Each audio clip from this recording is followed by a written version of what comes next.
And yet, says survivor and poet Itamar Yoaz Kest, there is a right reserved only to us Jews, if indeed any human on earth has this right, to be destroyed and to take the weary and sated world with us to the non-existence. Now, lest you think that that's where I'm leading you, on the contrary, I'm trying to craft a narrative that can get us through the other side. Because I'm Rav Mike Foyer, and this is the Jewish Story. Episode 19, The Samson Option. You know, much of what I know about human behavior, I learned in 2 years of my life. For 2 years, I lived in the woods with at-risk youth in a wilderness therapy program. I like to call it Hoods in the Woods. We had kids from some of the hardest walks of life adjudicated. They were sent there by the courts. And as we used to say, you can sign yourself in, but you don't get to sign yourself out. They were 12 to 16. Some of them hulking teenagers, other ones the standard pimply types. But every once in a while, we would get into the group a really tiny kid.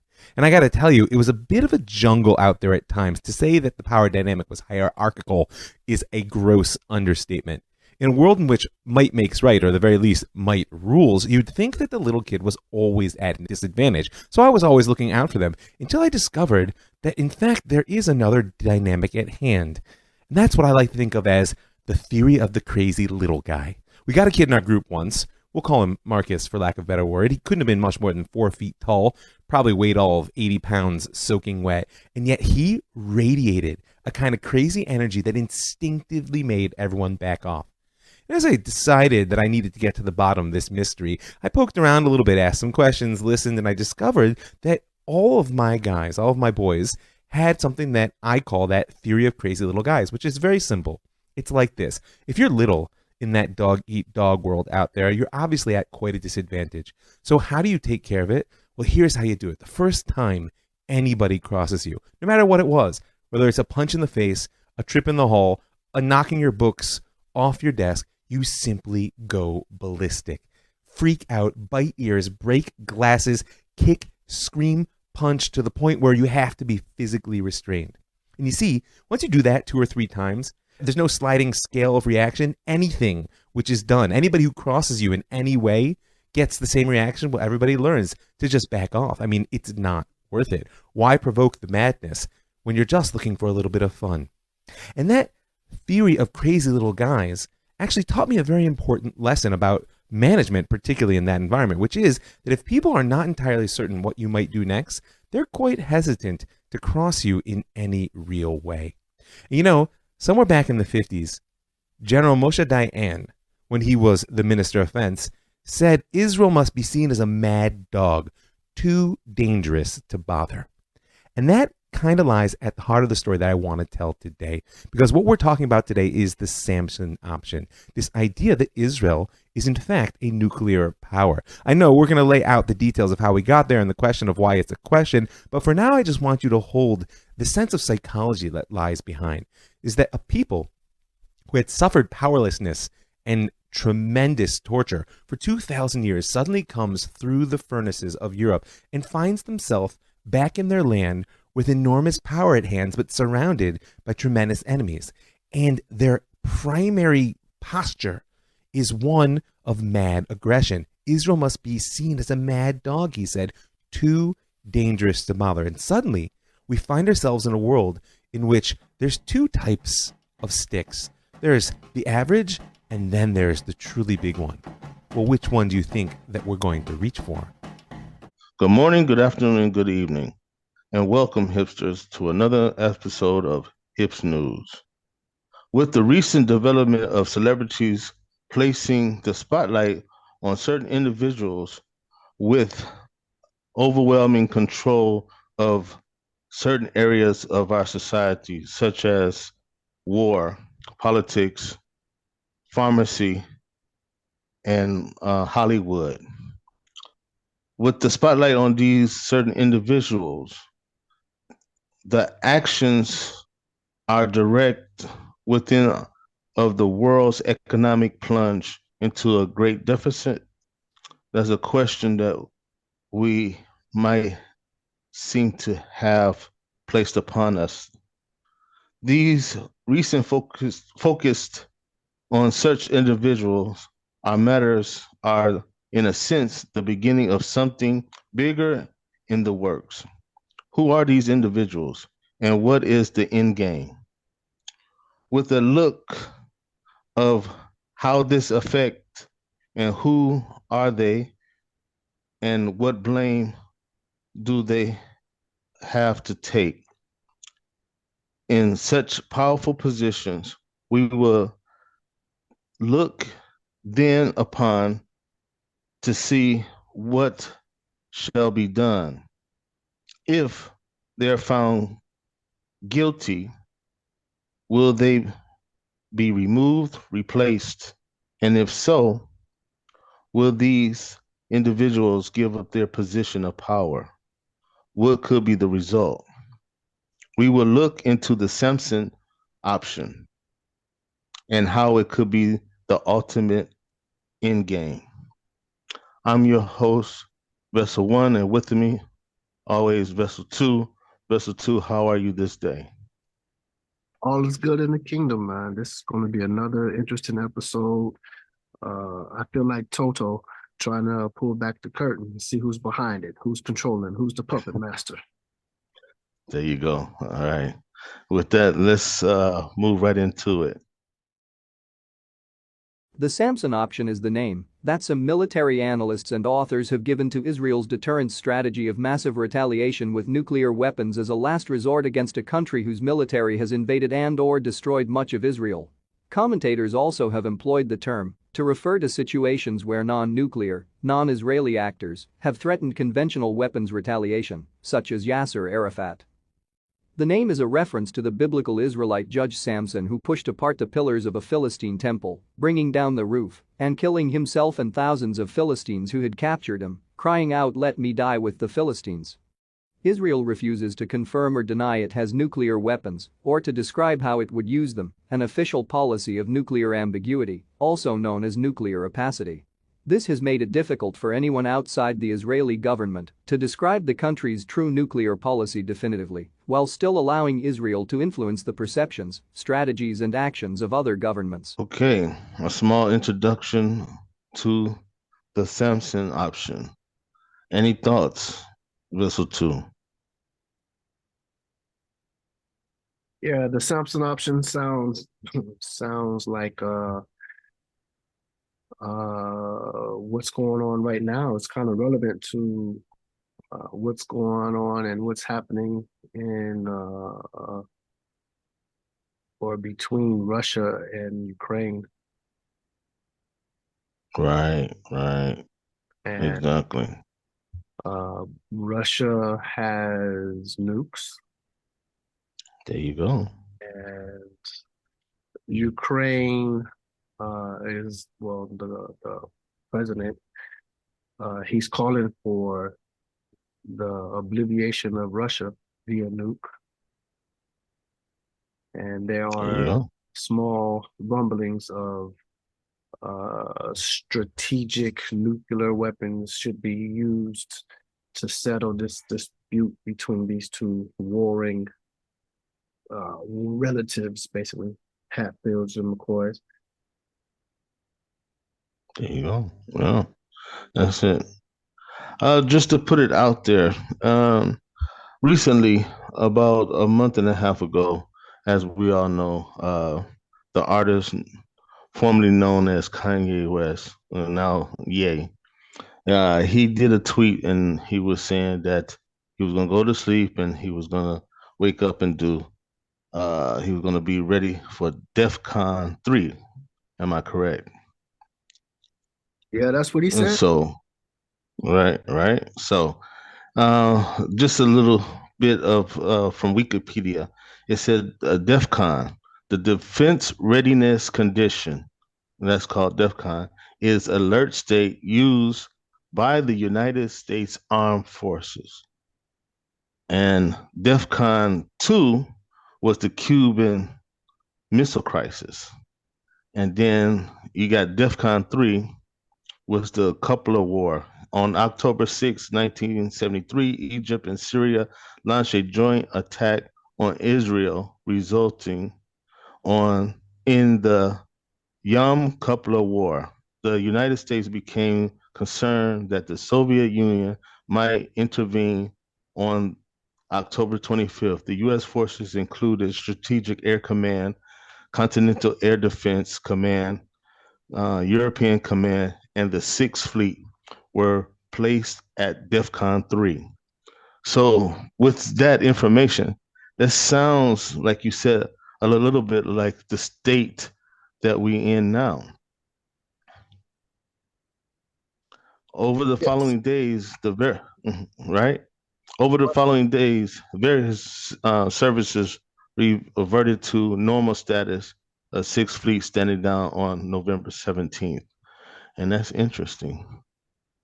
It is, it is. And just to make sure I'm clear with the definition, DEFCON 3 was a defensive tactics used by the United States, right?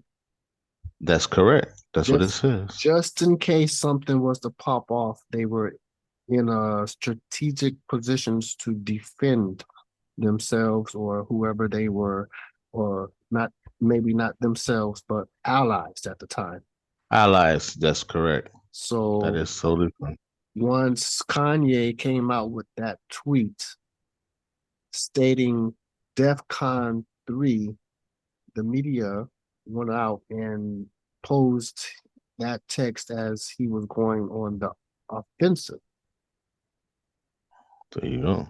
But Right. that meant he was going on the defensive. Defensive. That's which correct. means he was preparing by taking this power nap to defend himself from whatever the fallout might have been for him saying what he said against people who he said towards. There you go. Okay, I got That's it. All interesting. in a nutshell. It's very interesting, right? Right? Exactly. Exactly. Okay, moving on. We have the Samson Option by Britain and Israel nuclear strategy.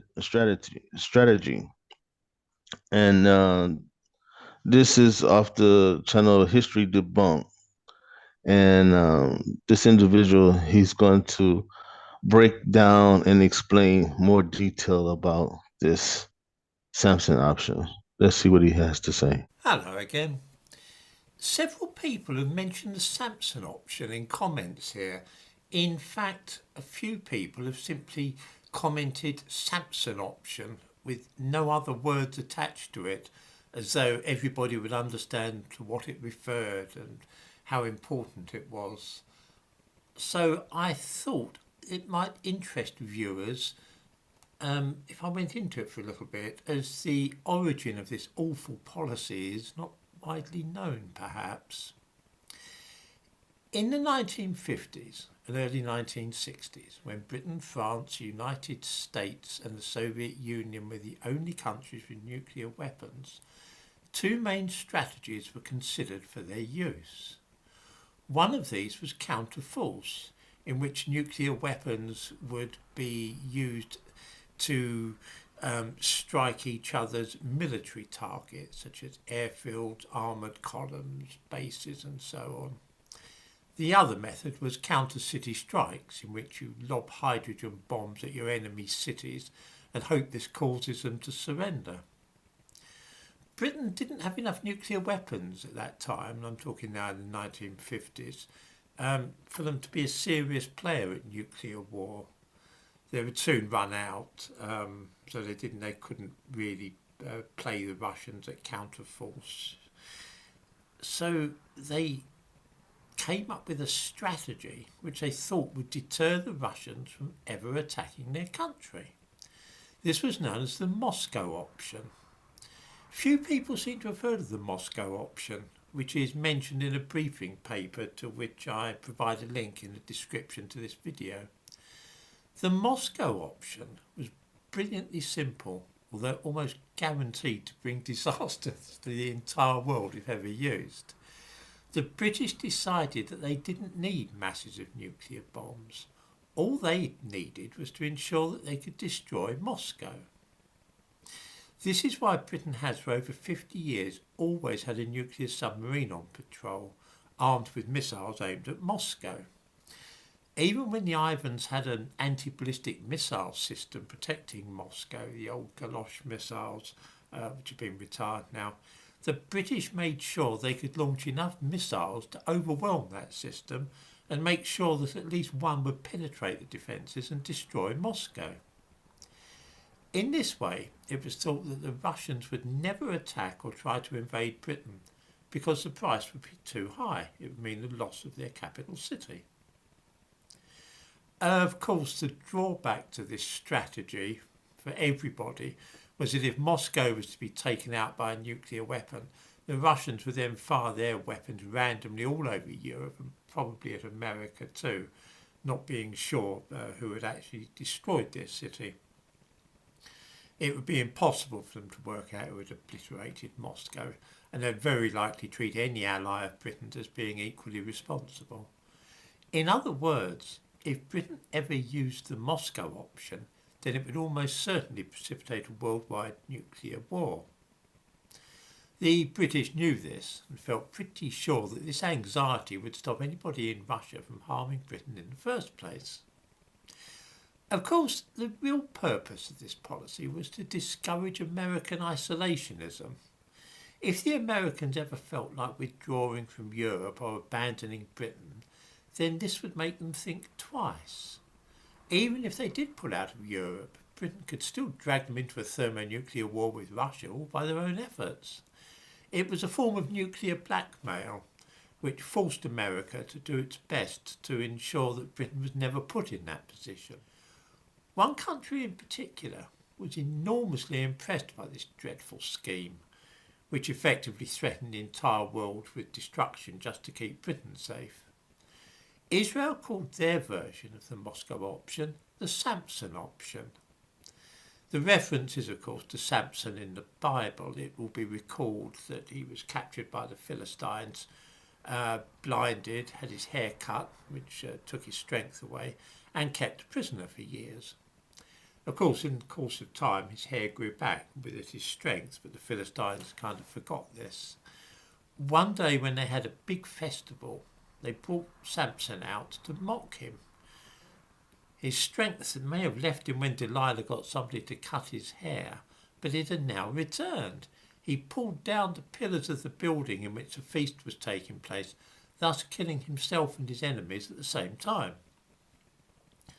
This ties in, of course, with what is sometimes called Israel's Masada complex. I don't know if anyone's heard of this. At the fortress of Masada near the Dead Sea, the Jewish defenders killed themselves and their families rather than be captured by the Romans who were besieging the place. It has been vowed that this will never happen again. There's a popular saying in Israel, Shenid Masada Letipol, which means Masada shall not fall again. This ties in with the Samson option, because the hint is that if Israel ever felt that they were in the same position of the defenders of Masada, they would make damn sure to take their enemies with them if they felt compelled to commit suicide a second time. The Israelis, as soon as they had their own nuclear weapons after 1967, worked hard to ensure that they could target Russian cities. Tashkent at first, they had enough power in their planes to make a one-way trip, a suicide mission, to get a nuclear weapon to Tashkent in the 1960s, and they made it known to the Russians that they would definitely do this. The reason for this was that the Russians were arming Syria and Egypt. There was a time in 1973 when it looked as though Israel might fall, and the Israelis made it very clear to the world that if the Russians encouraged other countries to destroy Israel, then they would pay the price in losing their own cities. Such a move, taking out Moscow or indeed any other Russian city, would almost certainly end in a worldwide nuclear war, just as the British strategy would have had the same effect had they ever put the Moscow option into practice. I'm interested to see that the Samson option has become something which people tut about while shaking their heads disapprovingly. Those wretched, selfish Jews, they think, prepared to destroy the world in such a cavalier fashion. Typical. It's a very strange thing because I have never, in the whole course of my life, ever heard anybody speak in this way of Britain's Moscow option. Odd, no? Why would the people ignore the British strategy but come down so heavily when Israel adopted it? I'm sure there's a word for that kind of thing when you ignore the bad things that other people are doing but only wake up and protest when you see Jews doing it. I wonder if anybody commenting here can remind me of what that elusive word is for which I am seeking. Okay, that was a mouthful. Uh, Vessel 2, you have anything to say? Yeah, that's interesting how he pointed out the hypocrisy, Right. how uh the British are evil, but no one wants to call them out on being evil. And when the Jewish, I would assume non-British Europeans are speaking of evil doing, everybody wants to call them out on it. Hmm.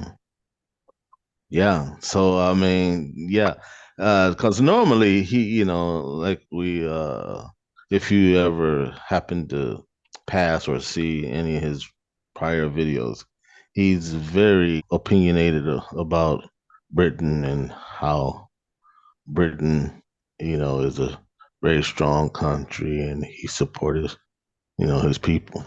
But in this video, it was like you said, it was very interesting alone that stood out about how he pointed, like you mentioned, he pointed out that how British um, option and the Samson option is extremely the same. Is very it's bar none, all or nothing type strategy, and but no one's mentioning one, but pointing finger at the other.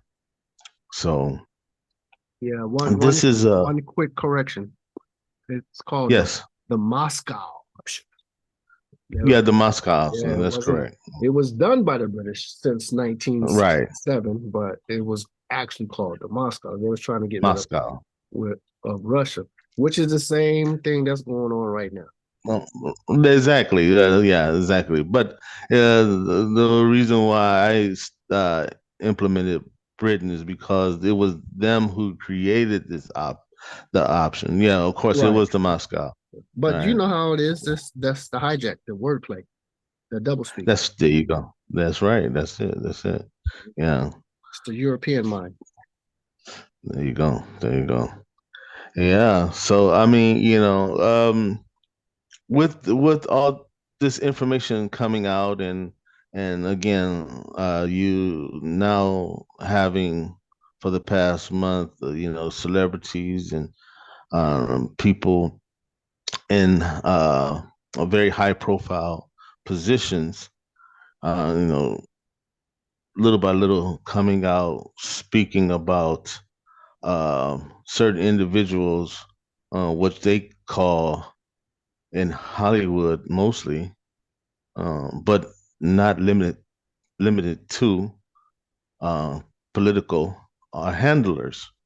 And again, these handlers are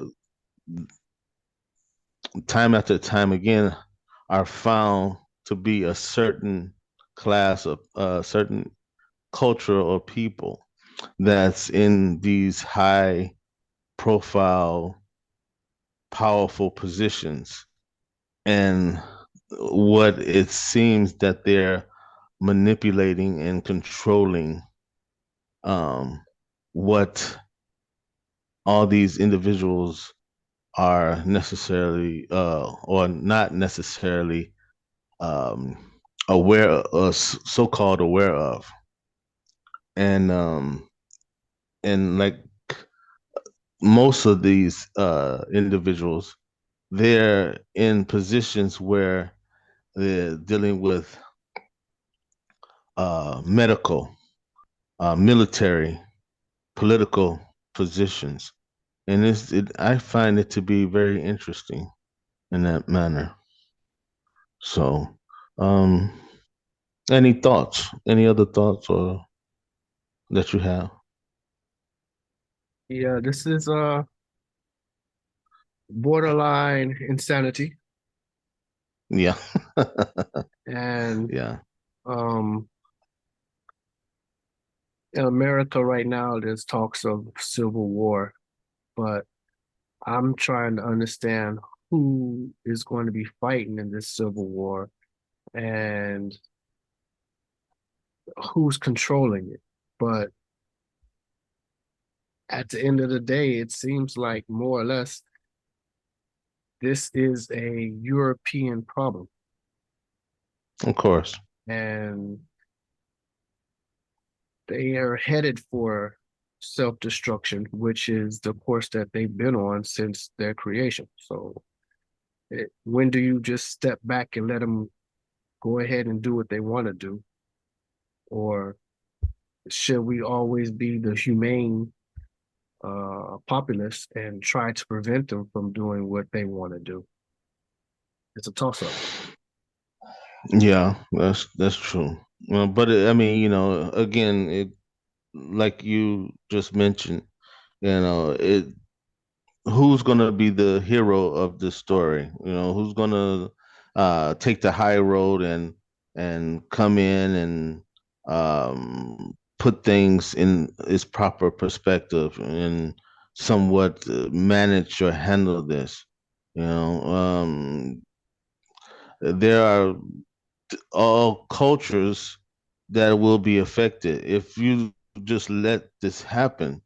Uh, per se, the ultimate thing is you can see that it's gonna affect everyone. It's gonna do if they do what they're gonna do, then they will destroy. They're willing to destroy everything. So are you willing to, or are they willing to stand by and just let this happen? You know, if you take the time, uh, or put in the love and the understanding and try to manage this situation, eh, you know, what the ultimate sacrifice will be. That's the question at hand, you know.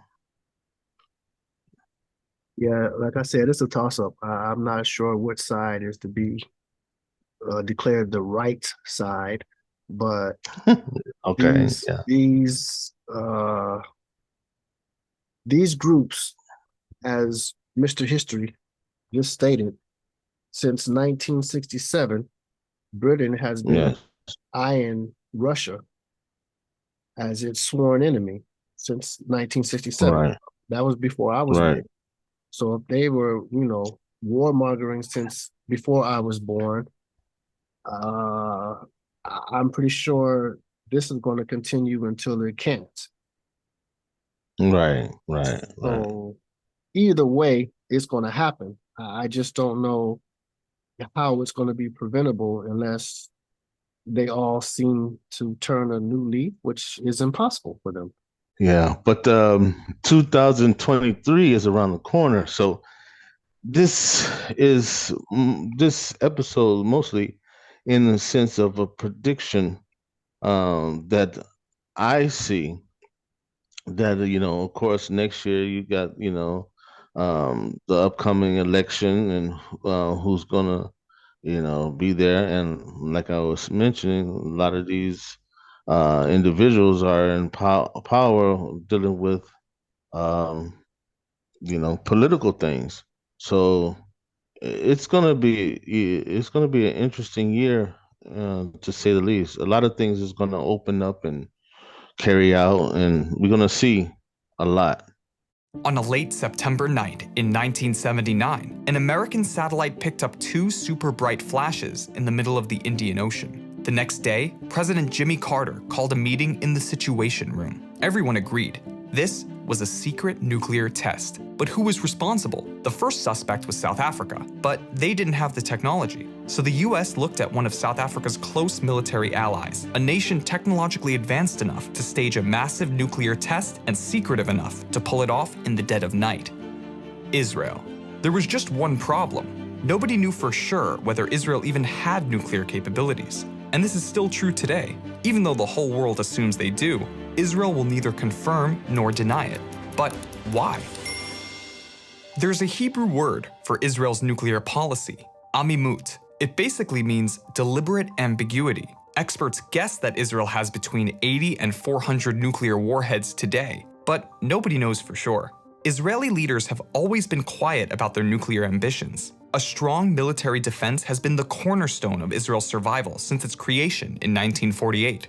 David Ben-Gurion was apparently obsessed with developing nuclear weapons, seeing them as the only way to protect Jews in their homeland. In those early years, France was one of Israel's biggest supporters, and the two countries worked together to develop both of their nuclear abilities. By the 1960s, Israel had constructed two nuclear research centers, Dimona and Sorek. It's around this time that Israel is thought to have developed their first nuclear warhead. During a meeting with President John F. Kennedy in 1962, Shimon Peres, Israel's Deputy Minister of Defense, was asked about Israel's nuclear plans. He responded with a line that would come to define the country's nuclear policy. "I can tell you most clearly that we will not introduce nuclear weapons to the region, and certainly we will not be the first." That line was the birth of amimut as a political policy. Other politicians, like Golda Meir and Levi Eshkol, didn't like Peres's answer, but they ended up adopting it, never confirming nor denying anything about their nuclear power, because it basically summed up their position. Israel has no intention of being the first to attack their enemies with nuclear weapons. By the 1970s, Israel's Arab neighbors, who had spent the last 2 decades waging war against the Jewish state, were suddenly worried. Like the rest of the world, they had no idea how many nuclear warheads Israel had. By keeping quiet, Israel let rumors fly across the Arab world. Eventually, these hostile countries stopped waging wars so often. Some believe this was in part because they were scared of what might happen. As Peres put in his autobiography, "We learned there is tremendous power in ambiguity. Doubt was a powerful deterrent to those who desired a second Holocaust." In fact, there's a nickname for the kind of situation Israel would have to find itself in before they'd consider nuking their enemies: the Samson Option, evoking the biblical character of Samson, who famously killed many Philistines in his final act, killing himself in the process. Critics of amimut don't buy this argument. They see amimut as something Israel hides behind to avoid international scrutiny. Along with India, Pakistan, and South Sudan, Israel is one of the only UN member nations to not sign the Treaty on the Non-Proliferation of Nuclear Weapons, precisely because of amimut. They just don't talk about their nuclear program. And because they never signed the treaty, international inspectors haven't been able to check their facilities. Supporters of amimut argue that dropping the policy now could lead to nuclear proliferation in the Middle East. If Israel were to show its cards, it could create an arms race, particularly with Iran. Israel's main goal is to prevent nuclear proliferation at all costs. Sometimes that means keeping secrets. Other times, it means being proactive. Over the last few decades, Israeli forces have attacked and destroyed nuclear facilities in Syria and Iraq to stop their nuclear expansions. Cybersecurity experts believe that in the early 2000s, Israel teamed up with the United States to create the malware called Stuxnet, which caused one of Iran's nuclear facilities to malfunction, essentially putting the kibosh on their nuclear aspirations. These aggressive measures share the same goal as amimut, making sure there are as few nukes as possible in the Middle East. Almost no country is actively threatening nuclear war, but governments all over the world keep researching nuclear weapons. And it's not like nuclear power is an open book. Every country is cagey about this subject. Israel takes that a step further, but it's a strategy they've made clear, both in words and actions, aimed at keeping the peace. If Israel drops amimut and finally shows her cards, it probably means that nuclear war has become a real threat. Or maybe the threat is finally over and we have achieved world peace. Here's hoping it's the second one. Questions, comments? What say you, Vessel 2? I'm the mute. Huh. It sounds like something they would come up with. Exactly. Don't- ask no questions, tells no lies. Right? Um, We'll throw stones, but we're not going to admit to throwing them. yeah, there you go, right? Yeah. Well, I was in talks with uh, associate of mine, and this associate, we had a conversation, and I asked if I could quote her, and but I think it's better if I just go this way, and I think she has some valid things to say. So I'm gonna play this, and this is will be included with my outline. So uh, uh, thanks everyone for joining another great episode. Um, if you like what we do, please like, share, comment down below. If you're interested in other interesting topics, please check our library and previous episodes. I'm pretty sure that you'll find them intriguing as well. And this is again from associate of mine, and we have somewhat similar thoughts, and it's like this. I want to rant, but maybe this is better synopsis of the next episode. The Samson Option. What do you think? I really didn't get to the main source for the option. But it is their evil plan that if they have to give up power, they will take us all out, with dangerous weapons and destruction. We are on the verge of the coming year, the precipice of what many biblical scholars call the revelation or a time of renaissance. My prediction for the coming year is a devastating declaration of events that's been slow surfacing on the horizon in this new area. It's a time of where fiction is now fact, such novels as The Brave New World, 1984, and A Clockwork Orange is revealing itself when at first we couldn't fathom its existence. We now having celebrities and politicians speaking out about rituals, cults, and individuals with powerful persuasions and positions with methods that far more nefarious than we could imagine.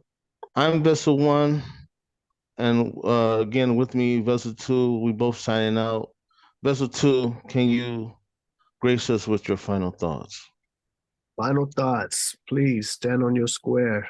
Watch both your front and your back. Make sure the person who is beside you, not just a bunch of wolf tickets being sold about their position. War is amongst us. Even if you say that you're going to defend yourself, you are thrown under the bus by the powers that be. Which side are you supposed to stand on? The righteous side or the side who participate in the chaos? Time will tell. Next year is right around the corner. We'll see how this all plays out. But until then, make sure you tell your loved ones that you do love them so they don't. Stay virus free. The flu season is back. It disappeared, but it's back, so they say. This COVID situation is still amongst us, rampant. Until next time, keep your head on a swivel. Peace. Peace.